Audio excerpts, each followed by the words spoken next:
Muncul, Pak. Muncul, Kak. Muncul.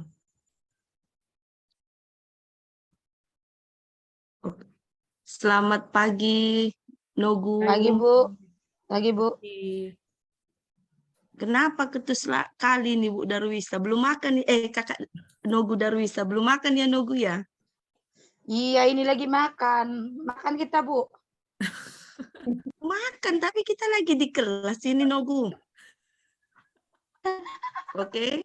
Sampai Iya, hari ini, sebelum kita memulai pelajaran, mari kita memimpin doa yang dipimpin oleh Damaris. Baik, Bu. Baik, mari kita bersatu dalam doa. Ya Tuhan, Allah kami yang bertata dalam kerajaan surga, kami berterima kasih kepadamu ya Tuhan, di mana Engkau telah menolong kami dari rumah, perjalanan hingga sampai di sekolah ini. Itu semua bukan karena kekuatan kami, melainkan hanya belas kasih-Mu kepada kami semua.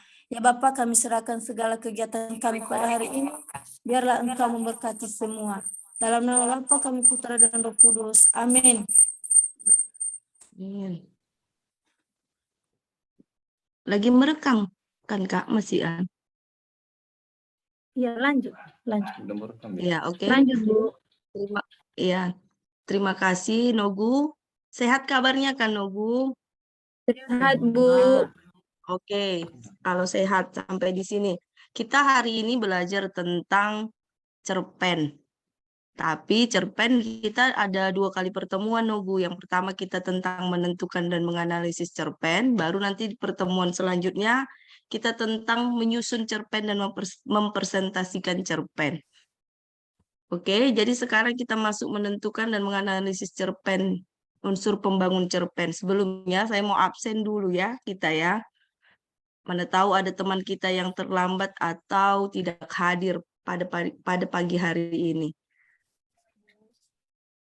Ardiwati Wau, Hadir, Bu. Darwisa. Oh, hadir Bu Darwisa ya. Hadir, Bu. Damaris. Hadir, Bu. Oke, semua hadir berarti. Oke, Nogu, pada pagi hari ini, pada kesempatan ini, kita akan belajar tentang menentukan dan menganalisis unsur pembangun teks cerita pendek. Agar kita lebih semangat, karena ini musim hujan, walaupun hujan tapi tetap harus semangat, kita akan menyanyikan sebuah lagu nasional, lagu Maju Tak Gentar. Tahu kan Maju Tak Gentar kan? Tahu, Bu. Tahu, Bu. Kita mulai ya, Nogu ya. Iya, Bu. 1, 2, yang pimpin kita sendiri saja pemimpinnya, tapi mengikuti musiknya. 1, 2, 3. Maju tak gentar, Membela yang benar. Maju Belum, Nogu, masih musiknya ya. Maju tak gentar, membela yang benar. benar.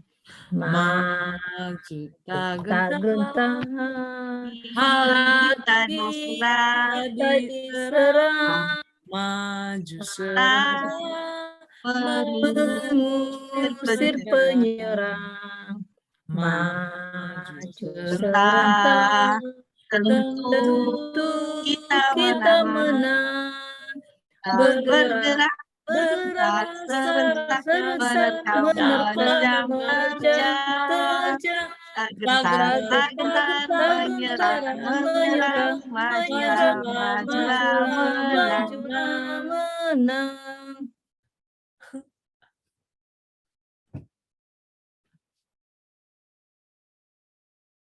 Udah ya, Nogu ya, udah semangat kita kan? Semangat. Bu.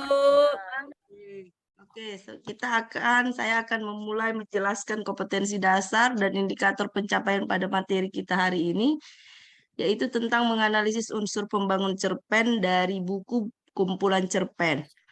IPK-nya, yang pertama kita menentukan unsur pembangun cerpen, dan yang kedua menganalisisnya. Setelah kita tentukan unsurnya, maka kita menganalisis ke contohnya.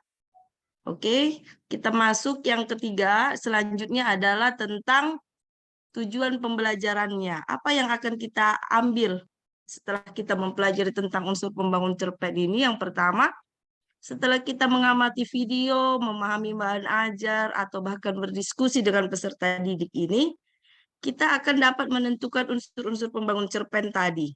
Yang kedua, setelah kita mengamati tayangan videonya, memahami dan berdiskusi, maka kita sebagai peserta didik dapat menganalisis unsurnya. Kalau tadi hanya menentukan, dia masuk ke LOTS atau C3. Kalau dia sudah menganalisis, dia berarti sudah masuk ke HOTS dari taksonomi Bloom. Dan yang terakhir adalah di sini saya sebagai guru akan memberi nilai sikap spiritual dan sosial terhadap kalian sebagai peserta didik. Itulah tujuan pembelajaran kita dalam materi tentang unsur-unsur pembangun cerpen pada pertemuan kali ini. Sampai di sini. Sebelum kita masuk ke inti cerpen, saya mau tanya dulu. Pernah dengar cerpen, Nogu? Pernah, Bu. Pernah ya? Kalau begitu, pernah dengar cerpen, pernah baca nggak itu cerpen? Pernah, Bu. Nah ya, wih, jago. Berarti kita pertemuan selanjutnya kalau sudah menyusun cerpen, sudah bisa lah ya. Kalau mengerti akan cerpen, pernah baca cerpen, udah bisa kali ya, Bu. tapi di pertemuan selanjutnya. Iya, Tapi kali ini kita hanya tentang menentukan dan menganalisisnya saja, belum sampai pada tahap menyusun dan mempresentasikannya. Oke, sekarang kita masuk tentang pengertian dari cerpen atau sering akronimnya adalah cerita pendek. Kalau dalam KBBI, Nogu, cerpen itu diartikan kiasan pendek kurang dari 10.000 kata yang memberikan kesan tunggal yang dominan dan memusatkan diri pada satu tokoh dalam satu situasi pada suatu ketika. Berarti di sini maksud KBBI ini, cerpen ini dibaca hanya dalam satu kali duduk. Tidak ada dia bercerita selanjutnya atau cerita bersambung. Dia hanya dibaca dalam satu kali duduk. Habis dibaca selesai. Itu yang dikatakan cerpen kalau menurut KBBI. Yang kedua, menurut Sutardi, dia mengatakan cerpen itu adalah rangkaian dari terjadinya di dalamnya terjadi konflik antar tokoh atau dalam diri tokoh itu sendiri di dalam satu alur. Berarti kalau kata beliau mengatakan cerpen itu hanya ada satu alur, berarti dia alurnya alur tunggal. Dan yang terakhir, jadi bisa disimpulkan cerpen itu adalah prosa. Prosa itu berarti karangan panjang ya. Prosa yang berisi gagasan, pikiran, pengalaman yang diimajinasikan. Berarti diimajinasikan, dihayalkan.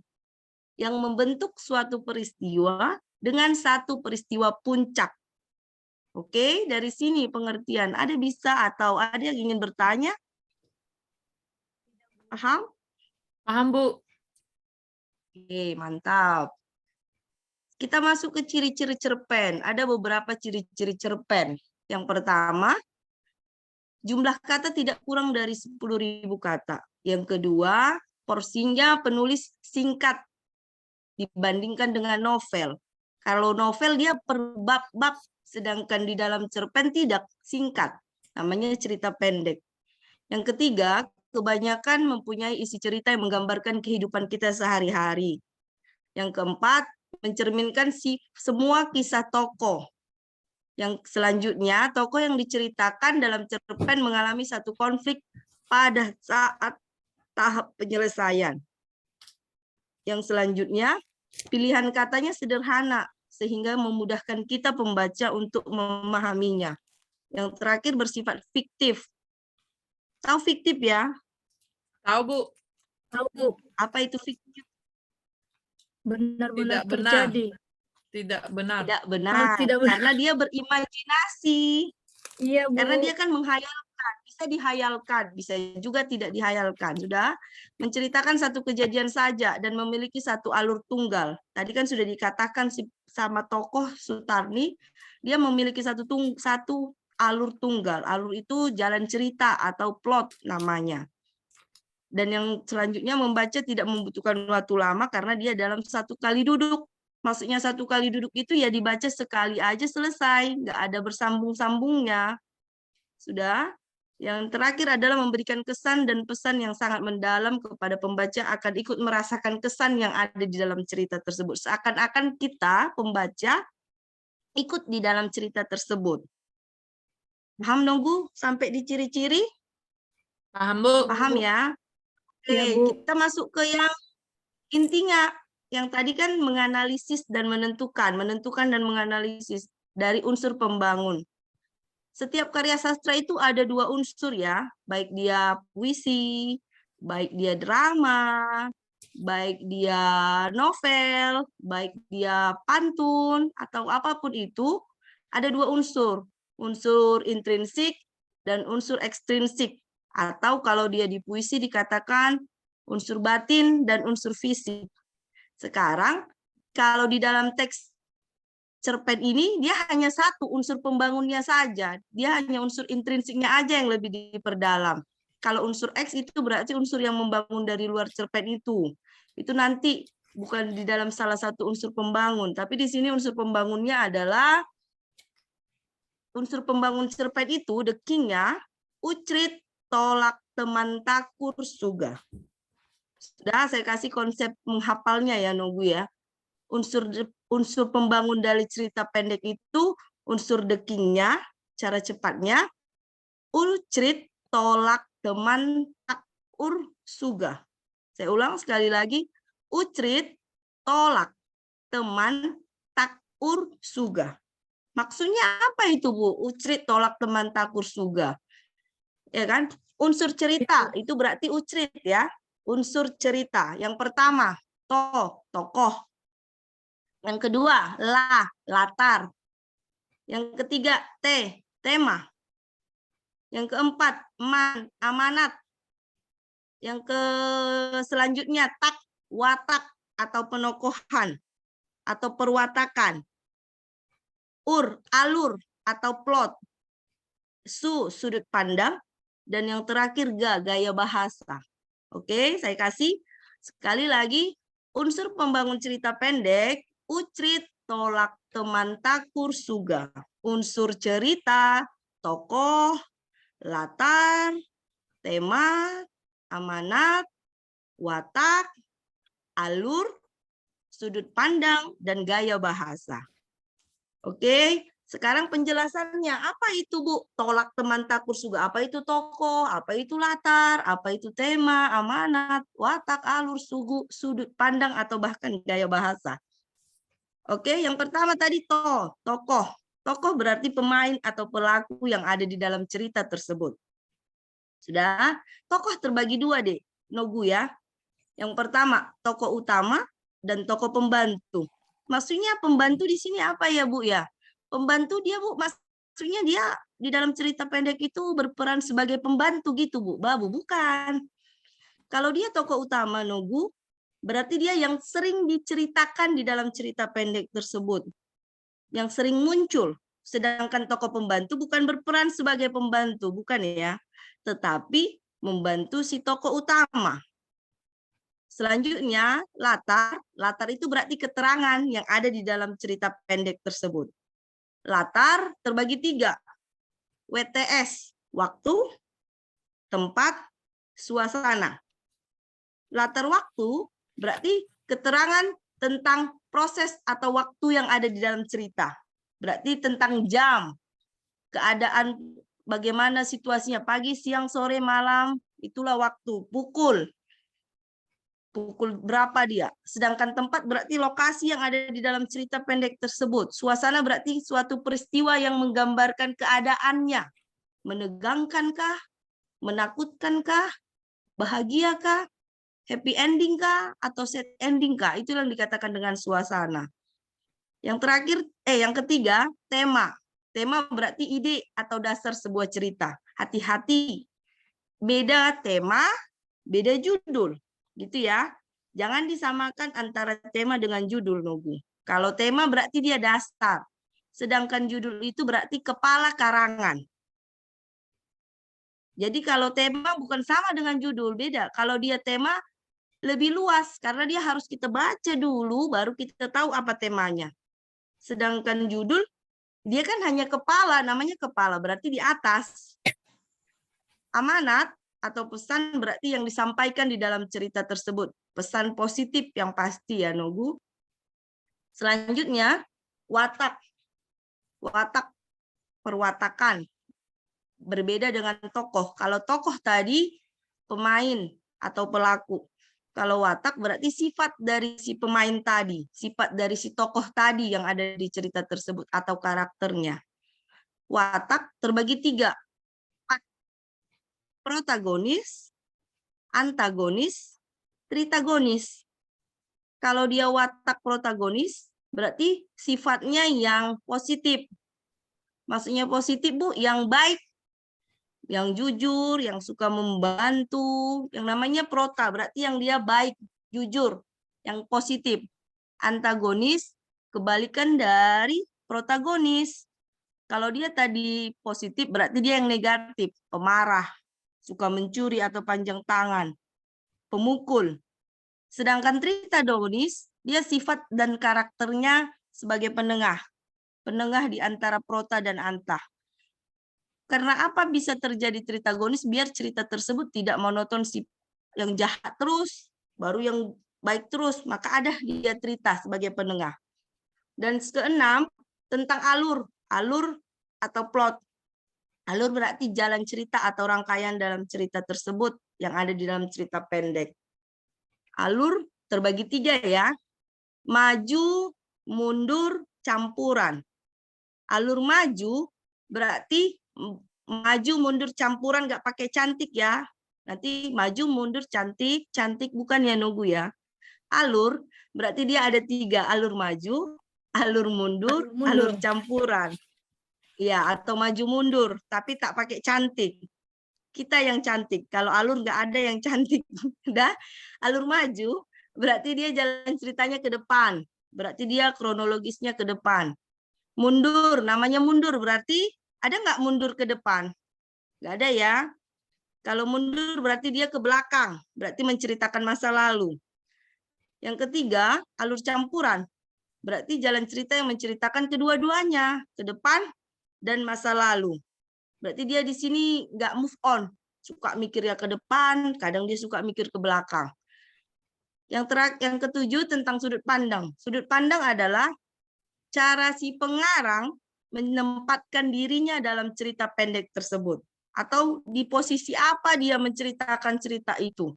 Sudut pandang terbagi 2, sudut pandang orang pertama dan sudut pandang orang ketiga.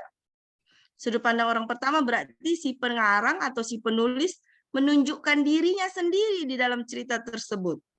Berarti dia menjelaskan diri dia sendiri, melukiskan dia sendiri.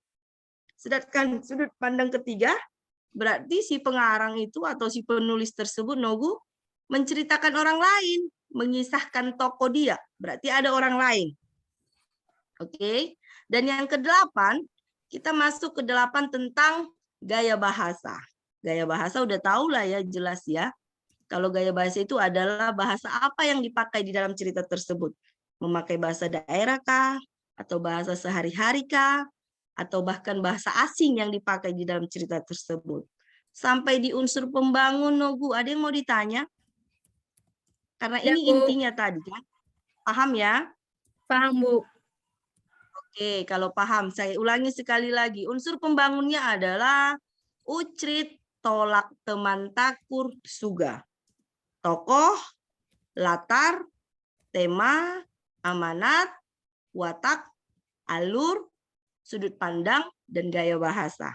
Oke, ini tentang unsur pembangunnya. Kita singgung dulu sedikit, Dek, karena kita minggu depan ada belajar tentang menyusun sebuah teks. Kita masuk ke struktur teks cerita pendek. Strukturnya ada 5. Ini hanya singgung ya, tapi masuk nanti ke ada LKPD, lembar kerja peserta didik. Jadi yang pertama apa aja itu strukturnya. Kalau namanya struktur berarti harus berurutan ya, Nogu. Sebutkan struktur anggota tubuhmu. Kan nggak mungkin perut dulu kita jelaskan. Berarti dari kepala dulu atau bahkan dari bawah dulu, tapi berurutan ke atas. Namanya kan struktur kan? Kepala, mata, hidung, mulut. dada, bahu, tangan sampai ke kaki. Yang pertama, struktur yang di dalam cerita pendek itu orientasi. Yang kedua, rangkaian peristiwa atau konflik. Yang ketiga, komplikasi. Yang keempat, resolusi. Yang kelima, koda. Apa itu orientasi, Bu? Orientasi itu memperkenalkan unsur. Baik dia tokoh, latar, waktu. Kalau rangkaian peristiwa atau konflik berarti kisah berlanjut peristiwa apa yang akan tak terduga di dalam cerita tersebut, cerita pendek tersebut. Komplikasi, namanya komplikasi berarti mempengaruhi konfliknya. Kan kayak penyakit komplikasi, berarti sudah hampir semua. Udah? Setelah apa? Setelah komplikasi apa lagi? Resolusi. Resolusi itu berarti solusi masalah, karena tadi ada masalah di komplikasi, maka ada resolusi. Sehingga masalah itu akan terselesaikan. Dan yang terakhir, bagian penutupnya atau akhir sebuah cerita tersebut. Oke, sampai di struktur. Sudah juga paham? Paham, Bu. Ya, orientasi, konflik, komplikasi, resolusi, koda. Kita masuk ke barang contoh. Ya kan? Percuma juga dijelaskan panjang kali lebar kalau tak ada hasilnya. Kalau nggak ada ke contohnya. Ini hanya sedikit sepenggal cerita pendek. Namanya cerita pendek. Pasti dia berkisah tentang satu alur. Itu intinya ya. Tidak mengalami perubahan nasib. Itu cerita pendek. Udah, kita masuk ke contoh menganalisis unsur pembangun dari teks Indahnya Meminta Maaf. Udah, saya yang baca atau Damaris coba yang baca? Satu paragraf saja. Dioper ke sini. Dioper ke sini. Terjak Wiyata yang sudah berjarak 10 langkah dari gawang sederhana yang terbuat dari kayu. Mendengar suara Wiyata, adik menghentikan larinya, menahan bola dengan telapak kakinya dan menendang dengan keras benda bundar itu ke arah Wiyata. Namun, nahas bola yang melambung itu bergeser beberapa meter dari arah tujuannya, membuat Wiyata hanya bisa melihat bola itu melayang keluar lapangan. Gimana sih, Ta? Harusnya kamu kejar, teriak adik kesal. Loh, bolanya melenceng jauh gitu. Susahlah untuk dikejar. Kamu yang arah belakangnya. Liga antar kampung sore itu berhenti sebentar karena kedua tim sama-sama kelelahan. Adi duduk bersandar di batang sebuah pohon besar seraya meneguk air mineral dari dalam botol minum berwarna hijau miliknya. Sudah, Bu? Oke, di sini teriakan antara si Wiyata dengan si Adi. Dah, yang selanjutnya. Ayo, Bu. Paragraf selanjutnya si Darwisa, boleh ya? Kalau kamu opernya tepat, pasti aku sudah mencetak gol. Wiyata masih membahas kejadian di lapangan tadi.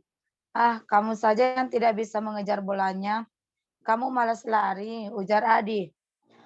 Menyeka keringatnya. Tidak bisalah mengejar bola yang keluar lapangan gitu. Bisa dong. Makanya usaha dulu. Sudah. Jangan berkelahi, ini hanya permainan. Sahut Bagus, salah satu teman mereka. Suara dari Bagus berhasil menghentikan perdebatan kedua sahabat itu. Keduanya sama-sama diam meski masih menampilkan raut wajah marah. Wajar, dalam pertemanan ada saja perbedaan dan silang pendapat. Namun, tidak mengurangi rasa sayang di antara mereka. Jangan mendamaikan. Adi dan Wiyata saling menatap. Keduanya belum ada tanda-tanda ingin bermaafan. Saling bersalaman. Maaf ya Adi. Ucap Wiyata. Iya, aku juga minta maaf ya Wiyata. Balas Adi. Sambil menyambut tangan sahabatnya itu. Tak lama keduanya saling berbalas senyum. Udah, Bu? Oke. Udah ya, terima kasih ya Nubu. Jadi, Bu. ini kita dalam kesempatan ini disuruh menganalisis. Itu kan tadi kan kata kuncinya. Menentukan dan menganalisis unsur pembangunnya itu. Tadi unsur pembangun sudah ada 8. Ucrit, tolak, teman, takur, suga. Sudah kita baca sedikit sekali. Tapi kan ini hanya 2 paragraf. Udah bisa kali ya. Udah bisa ya, kita mulai ya. Unsur-unsur pembangunnya. Nanti ini ada tugas ya, Nogu ya. Ada tugas yang dibuat. Jadi, unsur pembangunnya, indahnya meminta maaf ini, unsur pembangunnya ada 8. Sudah, kita mulai. Sudah saya tampilkan sih, tapi nanti saya akan buat yang ke contoh ini ya. Nanti saya tes yang ke contoh, ada contoh tentang menemukan dompet. Ini belum tugas-tugasnya nanti, tapi ini barang contoh pertama ini dianalisis langsung. Sudah, tokohnya, siapa aja tokohnya? Yang pertama ada si Adi, ada si Wiyata. ada si Adi, Wiyata, dan si Agus. Agus, Bu. Agus. Sudah, di mana yang selanjutnya? Itu tadi untuk tokoh, latar. Latarnya Lapangan, Bu. ada 3 kan? Latar tempat, waktu, dan suasana. Kalau latar tempatnya ada di lapangan karena mereka lagi berebut bola. Latar waktunya sore hari. Suasananya menegangkan. Kenapa menegangkan? Karena antara siapa dan siapa yang berselisih paham, Nogu tadi? Adi dengan Adi dan Wiyata, Bu. Wiyata yang berselisih paham tentang bola. Sudah, temanya adalah tentang saling memaafkan. Beda tema kan? Beda tema, beda judul. Kalau judulnya adalah indahnya meminta maaf. Iya, Bu. Judul dia di atas. Sedangkan tema dia dasar ceritanya. Sudah, amanatnya berarti pesan. Jadi pesannya dikatakan di sini, dalam kita berteman kita harus saling memaafkan. Walaupun ya terkadang kita tersakiti. Tapi namanya teman ya harus saling memaafkan. Wataknya. Tadi tokoh itu berarti pelaku. Kalau ada pelaku berarti ada sifatnya. Sifat si Adi bagaimana, sifat si Wijaya bagaimana, dan sifat si Bagus bagaimana. Itu kita analisis. Sudah kita klasifikasikan. Si Adi keras kepala dan mudah marah. Hampir sama sifat si Adi dan si Wijaya. Sebagai yang baiknya protagonisnya si Bagus. Yang bersifat bijaksana dan baik hati. Baik. Alurnya, dia alur ke depan. Karena bercerita tentang masa depan. Sudut pandang orang ketiga. Karena si pengarang tidak menceritakan, tidak berperan dalam cerita tersebut, tetapi dia memerankan orang lain. Kata dia, atau memakai kata orang. Ada si Adi, ada si Wijaya, ada si Bagus. Dan yang terakhir, gaya bahasanya. Pakai bahasa apa si pengarang? Lugas atau sehari-hari. Sampai di contoh yang pertama tentang indahnya meminta maaf. Ada mau ditanya, Nogu? Tidak, Bu. Paham ya? Paham, Bu. Oke, kalau paham. Kita masuk ke tugas selanjutnya. Ini saya bagi kelompok. Sudah, karena apa kelompok, Bu? Karena dia udah enggak 2 paragraf. Ada sedikit beberapa paragraf. Sudah, dengan judul menemukan dompet. Ini dikumpulkan sekarang, bukan tugas rumah ya. Ini LKPD hari ini. Sudah, jadi ini di sini tugasnya sekarang yang di LKPD ini menentukan dan menganalisis. Sudah, menentukan dan menganalisis unsur-unsur pembangunnya. Sudah, menentukan dan menganalisis unsur-unsur pembangunnya, apa yang ada di dalam cerita pendek dengan judul menemukan dompet. Boleh? Boleh ya? Saya bagi 2 kelompok. Arniwati sama Damaris. Itu kelompok 1 si Arniwati Fau, kelompok 2 si Damaris. Sudah, hanya menentukan. Menentukan udah jelas kan? Ini dia tema, ini. Menganalisis, baru dianalisis. Temanya tadi ini. Kenapa dia begitu? sifatnya, wataknya si Anu baik. Baiknya seperti apa gitu ya, menganalisis ya. Alurnya maju, mundur, campuran. Kenapa dikatakan maju? Karena dia menceritakan masa depan.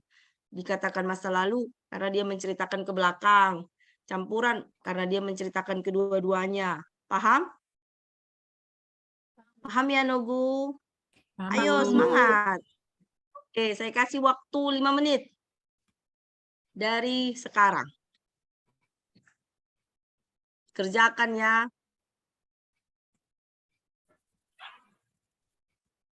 Iya, Bu.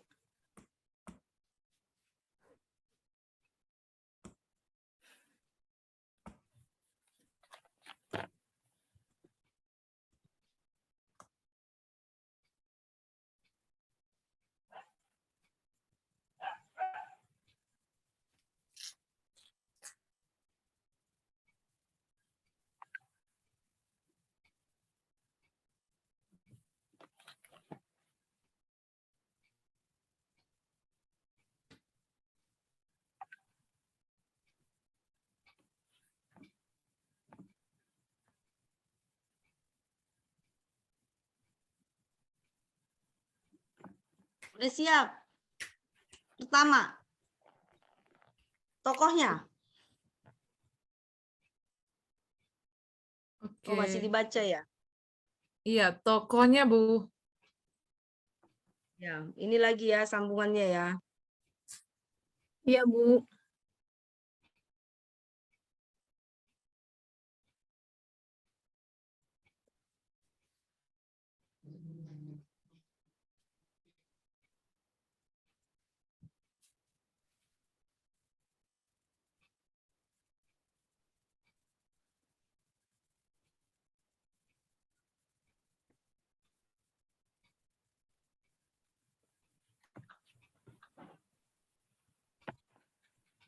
Sudah, Bu.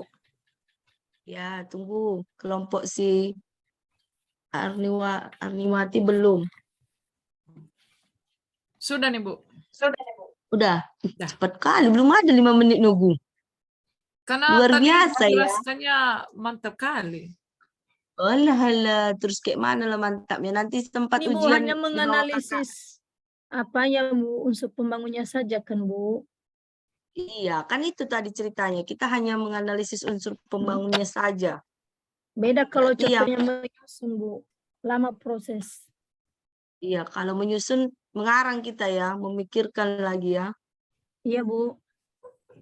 Jadi ini bisa dipresentasikan. Bisa, Bu. Udah? Bisa, Bu. Iya.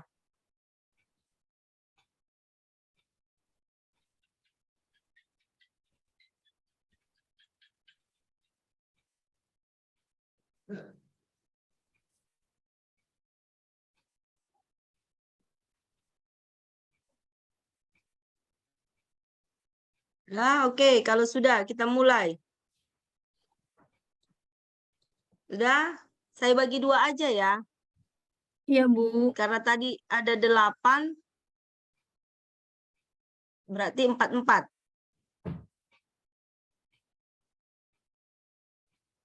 Oke, siapa mulai? Saya, Bu.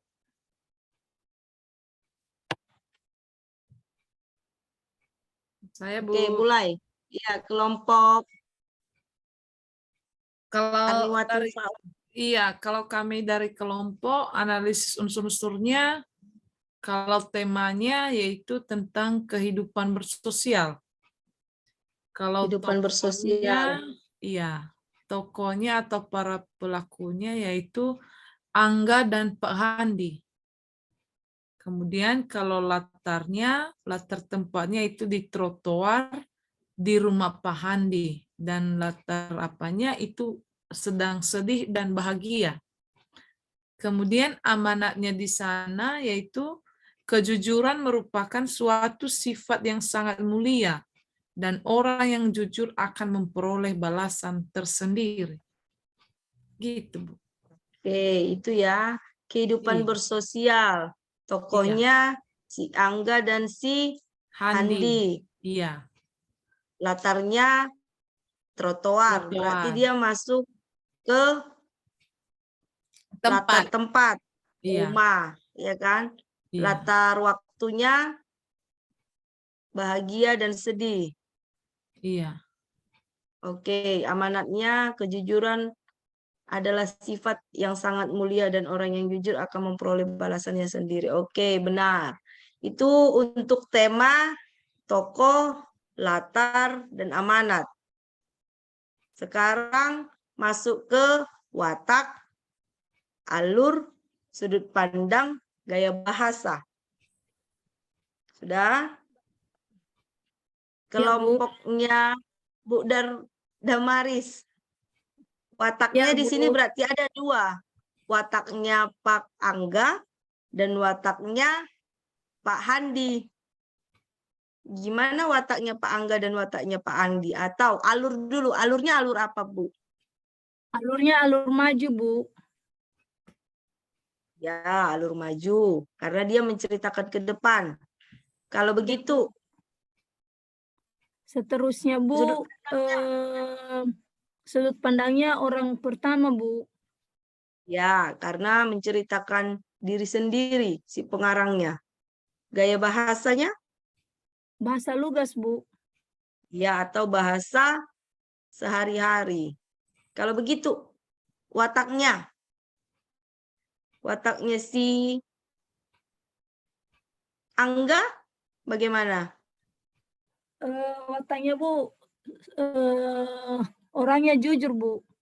Jujur. Sedangkan Pak Handi,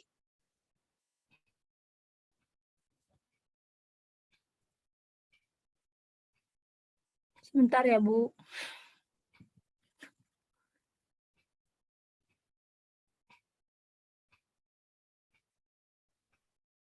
ayo coba bantu. Ini Bu Kak si Arni Iya. wataknya Pak Handi.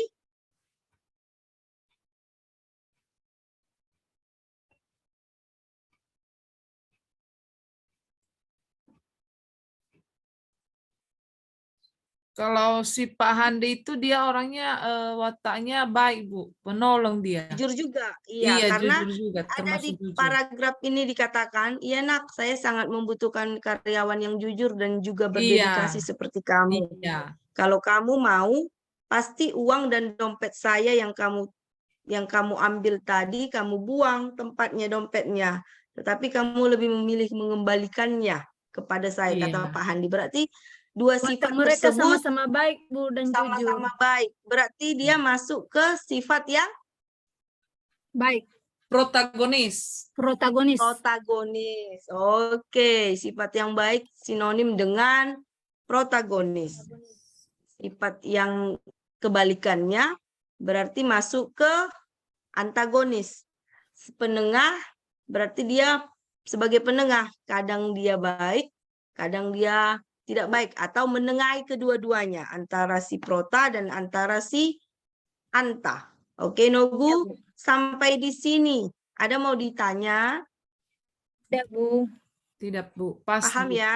Iya, Bu. Paham, Bu. Oke, pas. Berarti saya simpulkan hari ini kalau sudah pas. Sebelum kita masuk ke pertemuan selanjutnya. Kesimpulannya, Dik, antara menentukan dan menganalisis unsur pembangun cerita pendek itu atau cerpen, ada 8. Yaitu ucrit, tolak, teman, takur, sugah. Unsur ceritanya, 1 tadi tokoh, 2 tadi latar, 3 tadi tema, amanat, watak, alur, sudut pandang, gaya bahasa. Berarti inilah unsur-unsur pembangun cerita pendek. Ingat ya, harus diingat. Kenapa saya kasih the king biar tidak lupa. Jadi ucrit, tolak, teman, takur, sugah. Bisa sih sembarangan karena ini bukan unsur. Ya kan? Bisa aja gaya bahasa kita buat pertama. Bisa aja sudut pandang. Tapi kan menghafal sudut pandang, gaya bahasa, watak kan jadi berantakan. Makanya saya kasih konsep menghafalnya ucrit, tolak, teman, takur, sugah. Jadi nanti saat ujian, mana tahu ada analisislah unsur-unsur dari cerpen ini. berdasarkan unsur pembangunnya. Berarti kan udah tahu kita tokoh, latar, tema, amanat, watak, alur, sudut pandang, dan bahkan gaya bahasanya. Sudah? Latar terbagi 3, itu ya kategorinya. Tokoh terbagi 2, tokoh utama, tokoh pembantu. Latar WTS, waktu, tempat, suasana. Tema berarti ide pokok. Hati-hati, bedakan tema, bedakan judul. Sudah? Kalau judul tadi kepala karangan, sedangkan tema ide pokok. Amanat berarti pesan yang disampaikan kepada kita si pembaca. Watak, sifat dari si tokoh. Sifatnya bagaimana? Baik, protagonis, antagonis, yang tidak baik. Sudah? Tritagonis sebagai penengah. Alur berarti plot atau rangkaian atau jalan cerita. Sudut pandang berarti gaya bahasa, sudut pandang berarti cara si pengarang menceritakan dirinya atau menempatkan dia di dalam cerita tersebut. Dan yang terakhir gaya bahasa. Sudah, inilah unsur pembangunnya dan inilah yang harus kita analisis ke depannya dan ini harus kita ingat.